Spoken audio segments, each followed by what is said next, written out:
Kwame Nkrumah na oye the buni be can say visionary human and as a person and as a president. When you be na owo aniswade mu sonkom na sanka wo de ne toto ewiase amanone nyina ene Ghana Africa nyina na ne nimdie wodi hu na ewo akire no na ye sonko kra na che say anka wo susu ne yie pa na ye hu ne pa bia born of a woman na anka wo sa aniswade hu no ene that kind of boldness no Kwame Nkrumah. Now I say a prophet is not liked in his own hometown. Okay. Now my main carry being chill.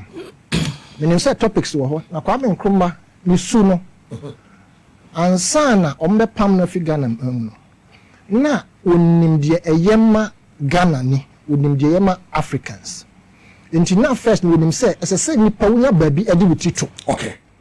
Na wunya baabi di wutitu a ehu behia say ubenya atade ahye. Wunya atade sha. Ehu behia say ubenya mpabo ahye na ubenya duane adi. And in fact aduane crop first. Basic amenities. Yes. Inti normal wo de ne ho hye mu dendende pa no. First say on liberty Africa. And the liberation of Africa no by through Ghana. Okay. Because at the time no na sebe enama yedi ayenya protein fi nkosua na sa nkokole no manoma. It was a preserve for Abrofo. Nkrumah. Yes. And on the African continent, we go, we read the history, you will know. Say na bangles na Abrofo niti no. Omo na sebe enam omo wi. Nti yanka ye no, e che say ye de yanka ho kra. Nti Kwame Nkrumah eba ye no be hu say most of the Ghanaian children were malnourished. They were more or less stunted growth. Omo nyini yi. Exactly. Nti na sebe nkola those days no okotie fi asabi so nsuno bebre in fact nsuno betumi abobɔ fi akola yema pie no wow because na yenya the needed protein the needed minerals ebema yanyini yi the Kwame Nkrumah editor ne ho so say after say Magi independence na liberate Africa no ehun behia say medem hun be hyekuyam ana me de Ghana for ebe hyekuyam na me de wo mo hyekuyam nso awie no ese say me make sure so be ya baby ada. Into Kwame Nkrumah AC 17,132 housing units across the country. 17,132, right? We know Tema community 1 to 10 when can Tema community 1 to 10 a different 10 altogether. I know a whole new city and constructed. But across Ghana, you know, there was 6 regions. Into every region and district beyond we see down Makumako 17,132. Paper to was it? There 6 regions. Regions, mate. Now your friend is a northern region because as well as saying in western region, Ashanti region, and a Volta region, and a Greater Accra region. Okay. Into nature say Ghana no na yanchiche we said the Abenya 16 regions. Che be all this time crepo no. 10 and is na 10. Into ya chiche mo na abedum pempeso ayenye. Okay. Into Kwame Nkrumah so hu say adesua ho hia. Into we make sure so say said ye na Abrofo no eyusu omo gusoro ho northern fo no. E de be ye sebe yensu anu ma ye me ye dwumade ye ntutu fom yensu bauxite no ma no esese oye bibia ebema compensate wo mana say ebema omo north ho no omo south hananka at least no on that bridge up kakra in terms of education. Okay. And until ma or institute free education starting from the north. On the crop independence man Ghana with a population of less than 7 million, 150 per compare amponest and 7 million wholesale of free education. Where you in kakran bedroom even university. Progressively. Yes, progressively. Nanka ye shedi nanka edan obema me kwa mebu mo yum nti se wo hwa Kwame Nkrumah edan ya horo wo si ye no woko asawase ubenya 1316 woko so okay ufiri aswase udu aswase a sa pay all no ubon say etotoaso J line F line wogu sa de ko yo woko so ntreso eno so wo si 1180 woko is it dadie so and also we see 126 we call is it Jassy West maybe letters in DFU we see 668 and Takwa we see 819 important okay and then I think is it BBN also 984 Adiembra the said letters ni be free home because of the photocopy, but at least we see a dan sa Koforudua or dan nenu manoma nyina na oba sopon obesi 55 oba Cape Coast no see 432 ho NOC 228 Keta OC 36 Kanda OC 414 KJB OC 54 Jasikan OC 54 Ketan OC 71 Osu New Site OC 170 Railway OC 187 Tamale OC 30 and Abogatanga 12 OC Fante Abos OC 68 and Oba South Alabadi OC 413 Labadi International Bay and also OC 84 Kole Gono and also OC 376 Kaneshi 1 and 2 and also was 1987. Wow. Abose Okan was 63. West Tanukrum was Miensa and Chapel Hill was Mienu and was East Christianborg was 203. West Colegon was 692. North Laboni was 184 and Latabio Koshi 60 and Latabio Koshi Love and also was 24. Wow. Na Tema community 1 to 10 about 9,000 near Chireno and on that encounter. Tema community 1 to 10. Yes, you have done more than 9,631. Now, 9,631 are 2 bedrooms. Now, a fellow saying 3 bedrooms to 4 bedrooms, more or less high pitches based on a Juma Wuyania Katria Woji. Until now, me say, Sabuku, the last 7-year development plan, the Ukraine will have. We call a chapter a year, the fellow saying, chapter 9, as you see, housing. Okay. You will be marveled. The Nkrumah, Kwame Nkrumah be Yamagana for. Into what they mean to me can in just some few paragraphs. Okay. Or say, from Encore page 194.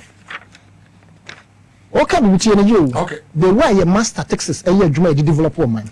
Was it the population of the smaller towns and of the villages of Ghana is expected to increase by nearly 1.2 million in the coming 7 years. It means what project said in fear solar urban population you be one crofo amount is in crofo be boss woman into percentage and I say in crofo be ba be ka ho about 1.2 million. It is sad you see them go on twelve. And yes, because yes, at one of his speeches, can say yes, census now. You make sure say you can you can from my young woman because Obaba Abeka Tiasefo Obesha school now Obesha school in the next 15 years now he will come and join the working population. It is critical say you see Numa Ago Amom. Enti Kwame Nkrumah sa pepepe. Into the projections, no, it was tailored towards population growth. And then you go or ban who entry no. You see a dime. You make sure so about being a jumaye. You make sure so when you a dime or being a biada, we be at Tadiashe. Into you at Tadiashe, and then they setting up industries, factories, a bit producing Tadia. Into Ghana, on TV Africa, let's it. A dime or they are chair, say, Labanese for Sedena or modern. Now, one of the industrial areas. Also, home in a North Canadian industrial area. Sure. But some particular than a baby a t-shirt, singlet, and those machines now you have no idea. And government enterprises, any Numa, a creating mass employment. And the two may employ nipa debris as compared to private. But we should be in our country and I say government will take part in the development in Ghana in terms of enterprises and factories, but we will not neglect the private sector. We will work hand in hand with them. Where they are seemingly trying to shortchange the Ghanaian, we will resist it. And you know, practice more be private companies, maybe before be private companies. A bit more loans, be more. Why you say, would the word Jumana will be an ADCC Ghanaian? And as a woman loan, as a rate, that's no, a higher, you will be sanctioned. Until there were rules and regulations guiding the governors. Many are nipa bia we adwuma say betwa okabosuma wonim de odi usika beye. Sure. So you plan it. Until you abon you plan it according to normal we hear our life. Until Kwame Nkrumah plan in Ghana no. Where your first 5-year development plan, second one he executed it. This is the third one, acquire 7 years. Now 7 years, no, it was to ensure that China, Hong Kong, and those countries were to Ghana. Yes. Ghana, Ghana, you see, a rich COVID by China, we see a 6,000 bed capacity within 2 weeks. Sure. Why did they do? Yeah, because so say prefabricated, Now, housing a bit biara, what plan is additional? Uncle 7 year development plan be now. I'm sure say we can find it online. You bet me online. Now sooner you would understand why we are not developing, because we don't have a plan for the country. Because only original. Oh,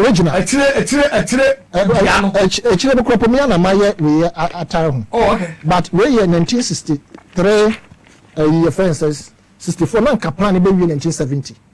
It was said by 1970, and can woman Ghana, Great Britain, and come back to right? And the housing unit, now our project is a basic 200 every month. 200 housing units every month. Ghana, yeah. That was the projection. Now, what the Yamra Kwame Nkrumah Asema Urana Pokoka, and the Abel Linke developmental project. And now I can show so say the whole of Africa, President Omotisu Nina, Fi Omo Ebesi Ene. Who can Omina boom? The Omaya Omodia Africa, Ninama Yakudum Pempeso Eduno, who can in Abum and do Kwame Nkrumah one single achievement. One single achievement. Put all Africans together, all the heads of state, whatever they have done from Chad for Hudia basis and purpose. Would the Boma, Kwame Nkrumah, one single achievement would be Antonio. What was it? It was the fact to say or buy any invitation by the UGCC. Now, who say or more attitude or more they pay independent. No, acquire to some more crocodile. A coba say in I had Musema Otin who got CPP.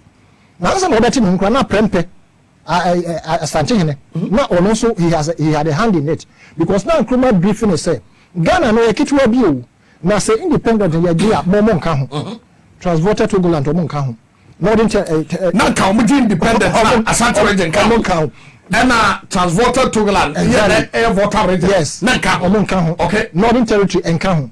Now this and that, any dear a young baby, say young independent Namon Kahu, until a referendum across the Nkrumah will be a democratically and the principles not the year. Even to have one party state, it was first a referendum and now what you said, because no Victor also as vice president.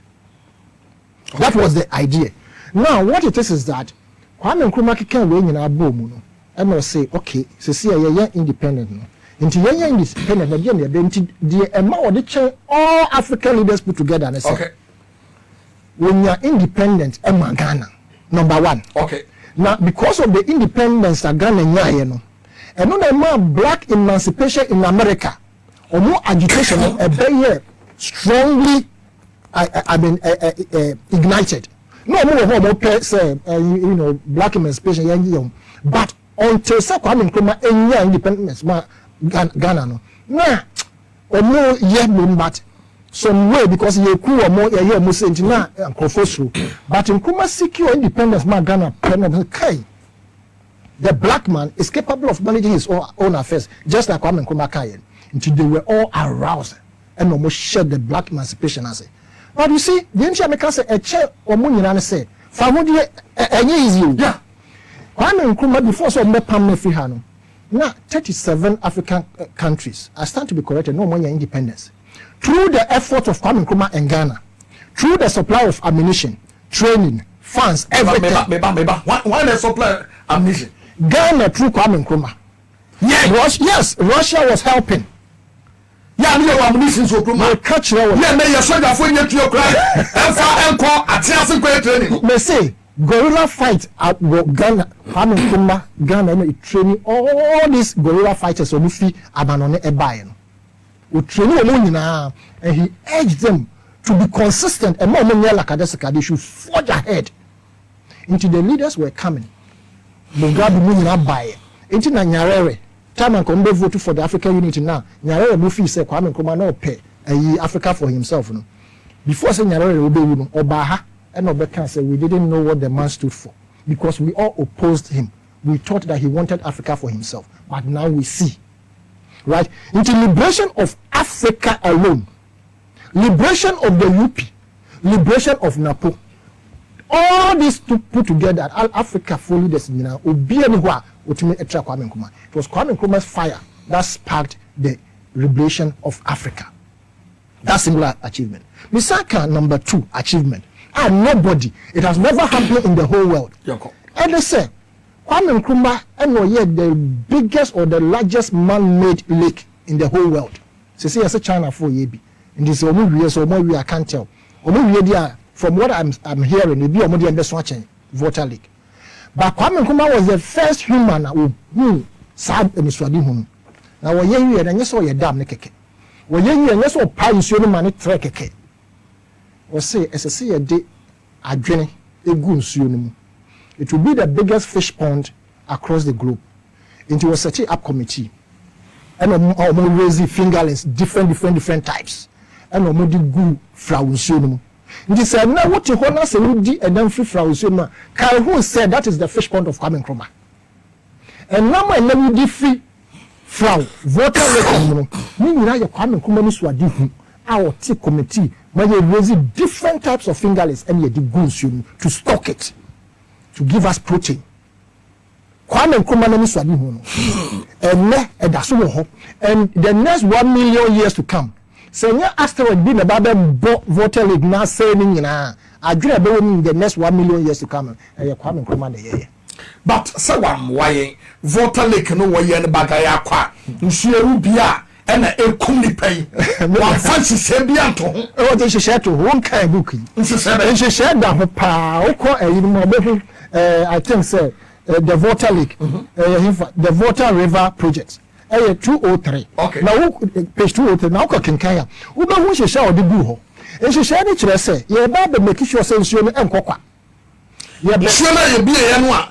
And saying a man for said dying and yet a in fact, and can say a tranquil pussy a baby, they were going to put up reservoirs. Now first you have build smaller dams along the stream, the flow of the water.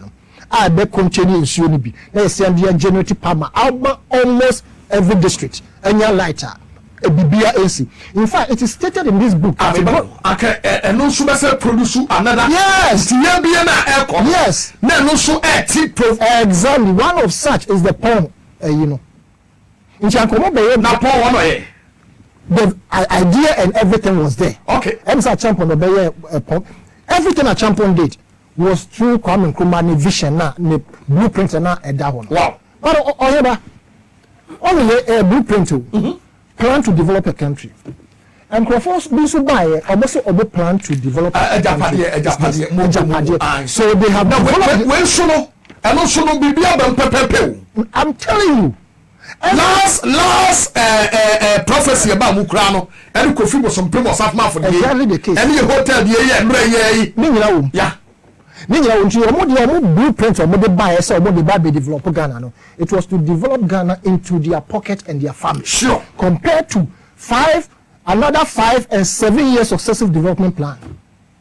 Nels Mahama administration saw the need to ensure that we should go back to the tables. Into almost setting up NDPC say a tax almost say 40-year development plan. I was lucky to be one of those selected from the political parties. So yendi or more call around no Dr. Kosibotri, Nimoy Thompson, the then statistician, that woman, something be diako. A lot of astute statisticians, politicians, and also economists. And I know more call around the whole of Ghana. They held a derby, and I said we held a derby, school for the bar, a for the bar, businessmen, all manner of people, fishermen, obia, into every district you call, you know. Your Beshia say ya, obia student when obia be man idea say you person Ghana ye. Now you had your journey, into journey na dia na betumi ade ni nyina omuku kire ni pep edi gubuku fofi antwata ene ye aban ye de ekokromoti eyi no omoba ene de book no koma na nado say ye wie na body to nchen owu asafo mafo ba out the can say yenye no framework and it doesn't mean it you can tinkle it, you can toss it anyhow omo amfa anya dwumo ene obde to nchen. Right? John Mahama amemwem Frausina Dahono. I don't know if he has read the book. In fact, if you read Dark Days in Ghana, chapter 5, which talks about the big lie, page 90 of that book, no, Uba say, but be a Kwame Nkrumah say they stocked a Kosombo with fish. And John Mahama, me means I can book no, so I had the new. When you say me tenure of office, now Frau no was say it is possible say there aquaculture along Nkrumah resi a lot of tilapia. Tilapia, yes. Where are those tilapias now? Oh, you're poisoning them. Examine the case. And you the Niswadi Huno.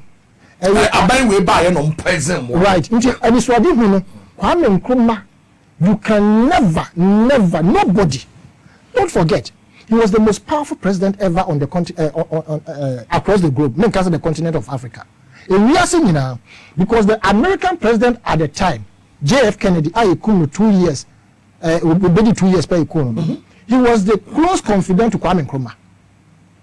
Seku this year I was had a Nkrumah found 100. CIA for me, FBI for one more 500. To be careful. Kwame Nkrumah, the first president or taxi or first JFA airport, no. JFA Kennedy or the Chinye, Edim Ricanum Snow, Monsieur, and or the basic Kwame Nkrumah Chiso. Only none of Kwame Nkrumah. Kwame Nkrumah remains the only living, I would say dead, but then and now, only person in the history of the world. America, or more come to another country, no more befriend African leaders say go and mediate because you are the most respected president across the globe. Whether they did so to overthrow him, whatever it is, but it has never happened, and it will never happen. Say America may be a say Iran no more befriend another so mediate. One more. Now one man say and Trump could it for Burkina Faso for one. He also remains the only person other Odi president among Guinea and Ghana because overthrow him, it was illegal. So he was still a president. And Obi Koye co-president. In fact, they wanted to make him president and opted for co-president. And now, see a two tinebua. Who can say Nigeria for Becca say Yemefa and Ado Nonko Diomoso. And I never even know Mahama so good Diomoso. You understand? Now, to me say, Nanadu, Oyena Mamona. A mama will bully papa into a month for about the bonnet Bosiana or Modico. And I'm saying, I'm fun and common. You're on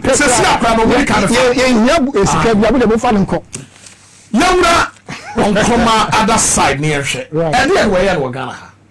Because you have to say, Omujanisika.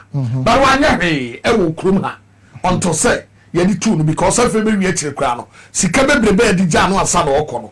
One fine year, every year to no Bomosiakan. Many are young credit. You cool now. I don't know Ghana and Fapping Pana, a general soy, a D and Puntu. Okay. Into Coco na yet tongue. Na taxes a woman and I send fast off. Now, one your war account will English a butcher is can a good hono. Sas can yet think a craft as foreign savings. No. And on the yes, Kaya Becca say, Abrofono, ye independent, no yes, can be a daho. Yanka say, now, Mokaso Mujayesika, it was proceeds from cocoa. And na woho, Yankasa investment. Into Yanyasa Bolivia, the Jabia Maye. And Kwame Nkrumah make sure, say, they invested with the monies that he has been entrusted into his hand. Now, what the Abuagana Frontier industries. Industries may be saying, I can tell you for a fact that Kwame Nkrumah established a lot of industries, it is difficult to count. Yamungram.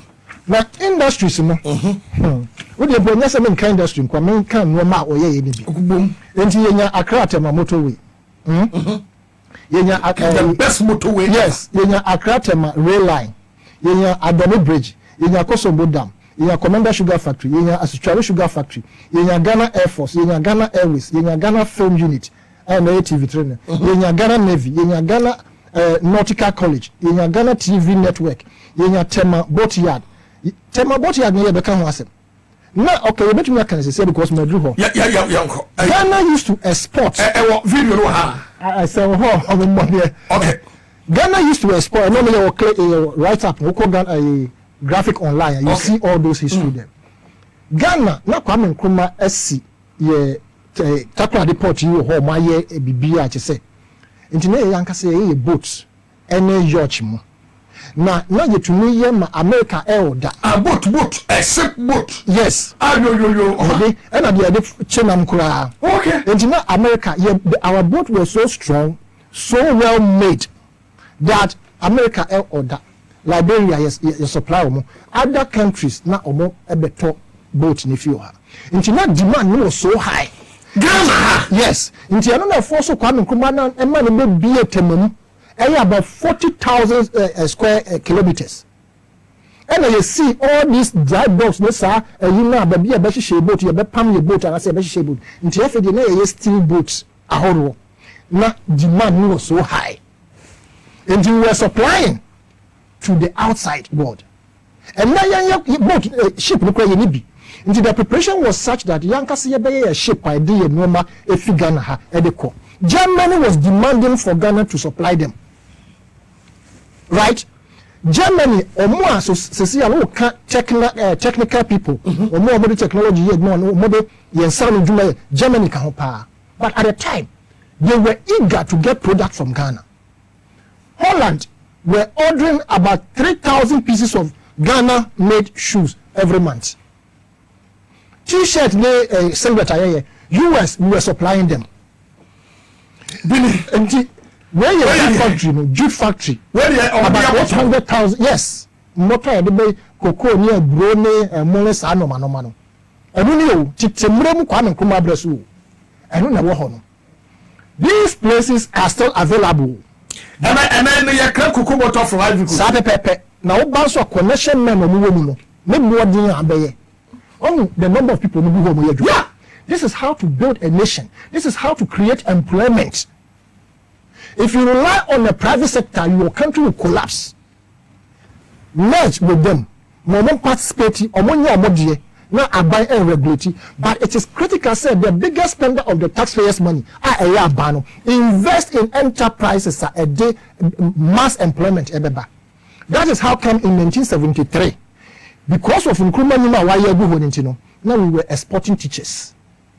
There was zero unemployment. Ghana. Yes, the videos are there. We were exporting teachers. Video yes. Teachers to Uganda, etc. Unless probably I didn't give them that one, but I have it here. Nurses, other more where are they going? They are running out from the country. Yeah. Meanwhile, these expertise can help build Africa.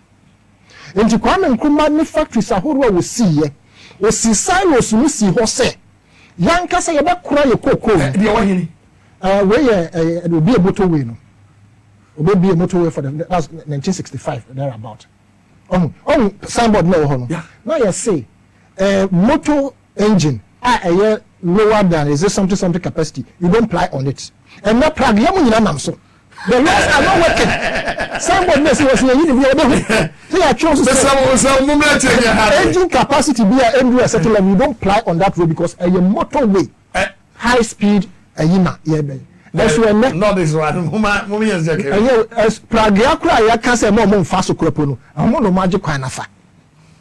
Yet he had a baby motorway. You better expand the up the scene. And then motorway need to 2 and you could be a go. Now, they are Kwame 60 years. Now, I'm not here, Chancellor Schroeder, no, also. Our my loan, we work for the year. Pokwase one do na aircon. Yeah. In your tutu. And would be only to do 2 years more than 10 years a trim. And you're too sick. Would you and corner of a Madam Johnson? You compare see overhead, no, a 2 drama. Cecilia Castle, Master Dakwaye, or my major so sorry, no, oh, picture, was a motorway. Oh, so the general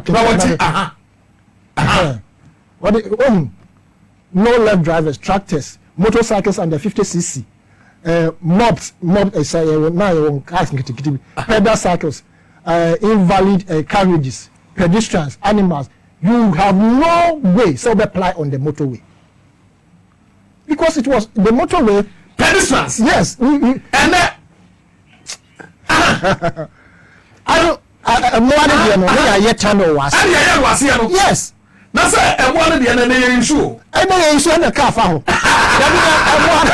and were hidden because no now as a result of Kwame Nkrumah we 10% from Malia's neighbor in a base no omomwa ebe graze wa antini now there were a lot of more now ye can meet no woman also shoes right until now more doors were in that enclave and our year time na no nti if you want to go and graze no omo fa time na say no mo akọ Accra place no no mo akọ graze 3 days and some Kwame Nkrumah be fit Ghana no and no sign agreement say ye baba irrigate Accra place no na ke ye di aye the food basket of Accra and its environs and the Accra place no has been encroached to the point to say almost there ho be biaru nya be kwapo enyefu entimenya Kwame Nkrumah ni nyuma ne factories ye gu ho enne edan no sisi ho aye de ama Chinese fo odwen ho awon tiase me pato me ba me yen some of the achievement ni bi na yama Ghana for ehu because em say yamre no ya so no na person pani ba ko o say me kan cho say Nkrumah never dies yes iti no papa ye do say papa okay Ambassador Sampielo say kindly tell Mr. Tornado that I am on news. He should give a copy of this book. I have searched so much for it. Right. Tell him I beg. Ambassador Sampielo say. Ambassador said no. What's it? Good evening, Oheba. Your guest is just super.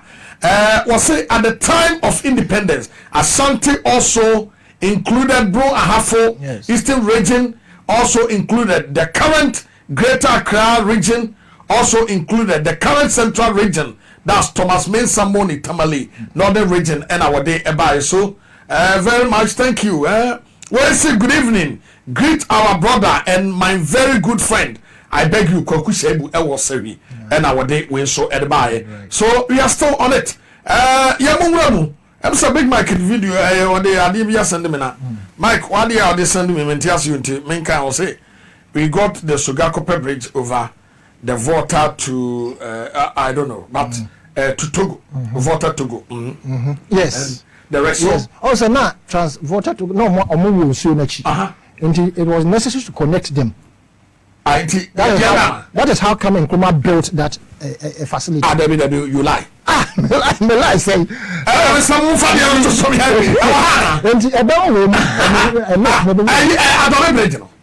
Adome Bridge is different from the connecting from a Nkrumah. I ton. Say a video. There be but Ghana what try Adome Bridge now go deep go inside that. Wo ba ko do be Nkrumah we finish. Bridge be that Atimpoko em say Atimpoko say no baby Adome Bridge no. I stand to be corrected. But there's another bridge. Atimpoko the Adome Bridge. But there's another one. A dam showing from the other side. Also echo back of the river. And also a bridge. Yes, but I don't know yet sir round ones maybe. And also got I think so. Yeah, I think so. I don't know it was to connect because we needed to have that referendum to add them. Now what do we make independent both in Kwame and so we Kwame into that bridge constructing over that that's way one. Exactly. Wow. Into projects no you basically cause Tema Steelwork, Tema Food Complex, Tema Oil Refinery, Tema Main Harbour, Tema Fishing Harbour, Tema Dry Dock, Tema Boat Yard, Ghana TV Network, and Oba Tema Sanyo. All this TV, Yankasa TV. Sanyo. Yankasa fridge, ha. Abion cars, Basa, and me fan say private company. Abion, you better Abion, na Bedford. Oh, me, you be son near Ted Mato, Titin Abion. Abion, that's to say. Abion. Car one day on one diesel type maybe, but Abion engineer those time no for the rough terrain pan. Yeah, Abion no near engine banner. Engine but not technical people were learning. Nkrumah has sent people to go and learn even how to make the engine. Into the engine back, we built everything in Ghana here. And we building, Your young guys. Your cars, no. Your television. Yeah, ankasa yes. Yeah, we are not the video now. And the summer fantos, man. You understand? Until we had all this, not just that. We had the Tamasanyo, Tamakostos, Tama. Radio.